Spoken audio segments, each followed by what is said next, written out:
Kia ora, good evening. We begin with the first casualty 6 months into John Key's reign as Prime Minister. And there's a murky side to why Richard Worth has quit as Internal Affairs Minister.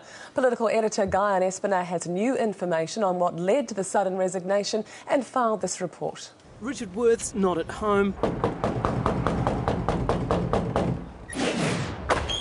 He's not at his office, not in Parliament, and now not a minister anymore. Officially, he's resigned, but the reality is... If he hadn't resigned, I would have sacked him.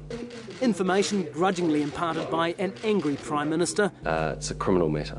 Eventually, John Key revealing there have also been questions about a previous incident. I've had previous allegations made, and I've investigated those and have been satisfied with the answers I received. So you had an allegation come to you that he'd been making a nuisance with himself, hassling a woman in some form. You checked that out, found it wasn't true, and now you've had an allegation of in a similar sphere, but that has come to a criminal matter. Yeah, and there are different circumstances here, and circumstances that certainly would appear on first blush to warrant a police investigation. John Key was aware of this issue last week. One wonders why the Prime Minister sat on this matter for at least a week after he knew about those allegations. My office raised the issue with him when we were in receipt of that information, and I first discussed it with him last night. This morning, Richard Worth's office left this rather matter-of-fact message on the answer phone.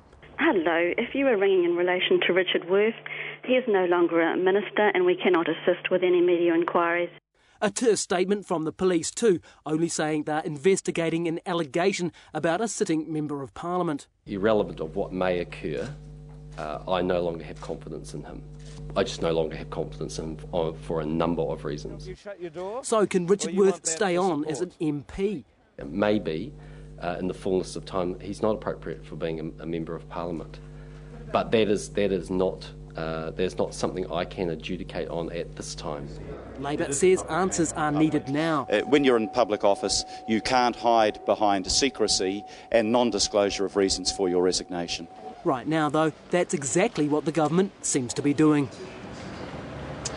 And we're here at the Backbencher pub, just across the road from Parliament, where John Key is having a photo opportunity, but he's clearly got far more serious issues on his mind today. Not only has one of his ministers resigned, the police are investigating this incident, as you heard. Now, they issued a statement this afternoon saying it relates to an incident which is alleged to have occurred 2 weeks ago in Auckland. Now, One News has been told by several sources that the complainant is a woman and that her complaint is of a sexual nature. Now, these are just allegations at this stage, but as you've heard, serious enough, these allegations, to warrant National losing its First Minister.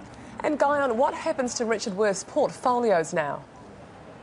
Well, they are transferred on a temporary basis to Maurice Williamson, another minister outside Cabinet. He will pick those up in the meantime before John Key sort of decides on a minor reshuffle, really, to pick those up. Now, Richard Worth, as you've seen from that story, went to ground today. He's been granted 2 weeks' leave of absence from Parliament, but he surely can't believe that the allegations will go away in the meantime. Thank you, Guyon. Political editor Guyon Espiner.